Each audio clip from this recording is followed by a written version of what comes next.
Hi friends, ఎలా ఉన్నారండి? Welcome to the శ్రీస్ dairy channel. ఈరోజు మనం మహిమాన్వితమైన మంత్రశక్తి ఉన్న ఒక శ్లోకం గురించి తెలుసుకుందామండి. గురువాయూరుపురంలో వెలిసిన గురువాయూరప్ప గురించి నారాయణీయం అనే గ్రంథాన్ని రచించారు నారాయణ భట్ట అనే కేరళ అతను.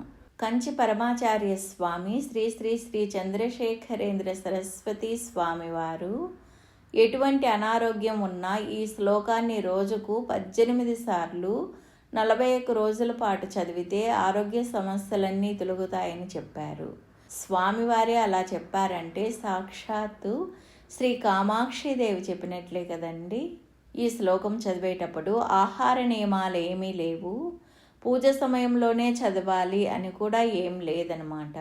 మీకు వీలైన సమయంలో మీరు హాయిగా కూర్చొని చదువుకోవచ్చు. చదువుకోలేకపోతే వీడియో అయినా వినవచ్చు. నమ్మకంతో, శ్రద్ధతో, గురువాయూరప్ప మీద భక్తితో మనం ఇలా చదువుకున్నా లేక శ్రవణం చేసినా కూడా ఆరోగ్యవంతులం అవుతామండి. శ్రీ పరమాత్మనే నమః. ఓం నమో భగవతే వాసుదేవాయ. నారాయణీయం గ్రంథంలోని 8వ దశకంలోని 13వ శ్లోకం అండి ఇది. అస్మిన్ పరాత్మన్ననుపాత్మకల్పే త్వమిత్తముత్తాపిత పద్మయోనిః అనంత భూమామరోగరాశిం నిరుంధి వాతాలయ వాస విష్ణో. అస్మిన్ పరాత్మన్ననుపాత్మకల్పే త్వమిత్తముత్తాపిత పద్మయోనిః అనంత భూమామరోగరాశిం నిరుంధి వాతాలయ వాస విష్ణో. అస్మిన్ పరాత్మన్ననుపాత్మకల్పే త్వమిత్తముత్తాపిత పద్మయోనిః అనంత భూమామరోగరాశిం నిరుంధి వాతాలయ వాస విష్ణో.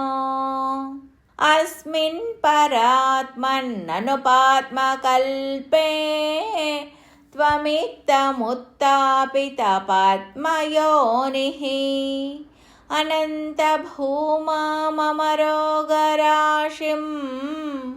నిరుంధి వాతాలయ వాస విష్ణో.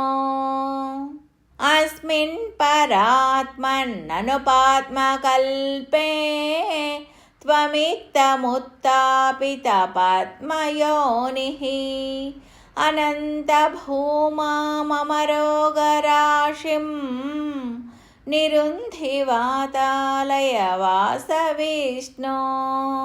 అస్మిన్ పరాత్మన్ననుపాత్మకల్పే త్వమిత్తముత్తాపిత పద్మయోనిః అనంత భూమామరోగరాశిం నిరుంధి వాతాలయ వాస విష్ణో.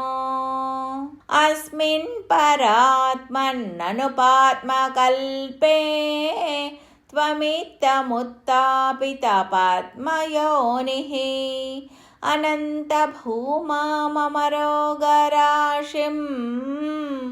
నిరుంధి వాతాలయ వాస విష్ణో.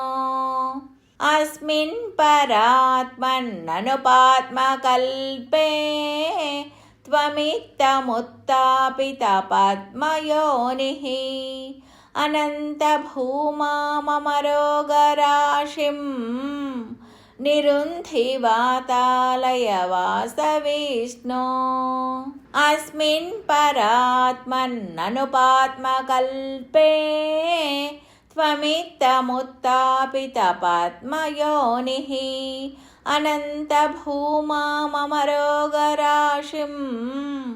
నిరుంధి వాతాలయ వాస విష్ణో.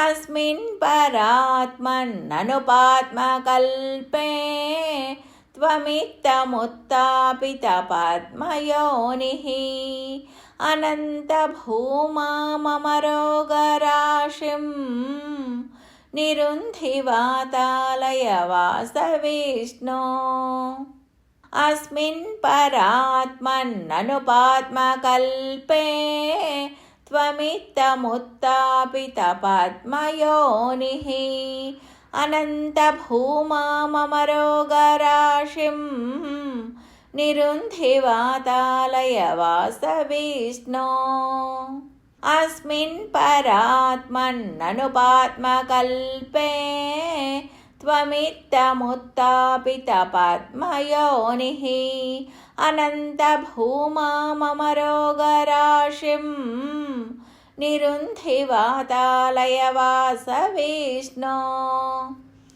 अस्मिन् परात्मन्ननुपात्मकल्पे त्वमित्तमुत्तापितपद्मयोनिः अनन्तभूमाममरोगराशिं निरुन्धि वातालयवासविष्णो अस्मिन् परात्मन्ननुपात्मकल्पे त्वमित्तमुत्तापितपद्मयोनिः अनन्तभूमाममरोगराशिं निरुन्धि वातालयवासविष्णो अस्मिन् परात्मन्ननुपात्मकल्पे त्वमित्तमुत्तापितपद्मयोनिः अनन्तभूमाममरोगराशिं निरुन्धि वातालयवासविष्णो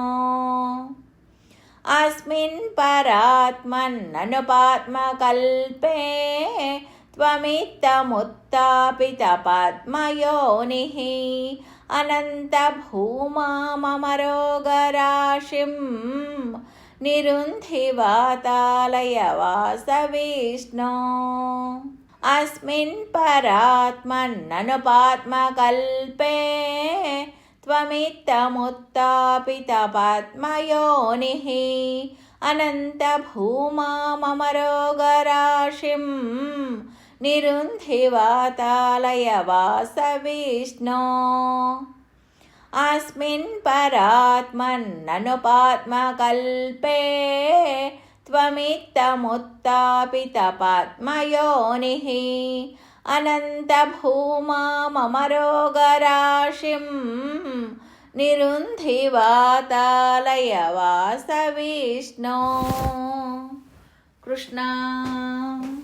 పరమాత్మ గురువాయూరు నిలయ శ్రీ మహావిష్ణు ఈ విధంగా బ్రహ్మకల్ప ప్రారంభమున చరాచర సృష్టి చేయుటకై బ్రహ్మదేవుని ఆవిర్భవింపచేసితివి.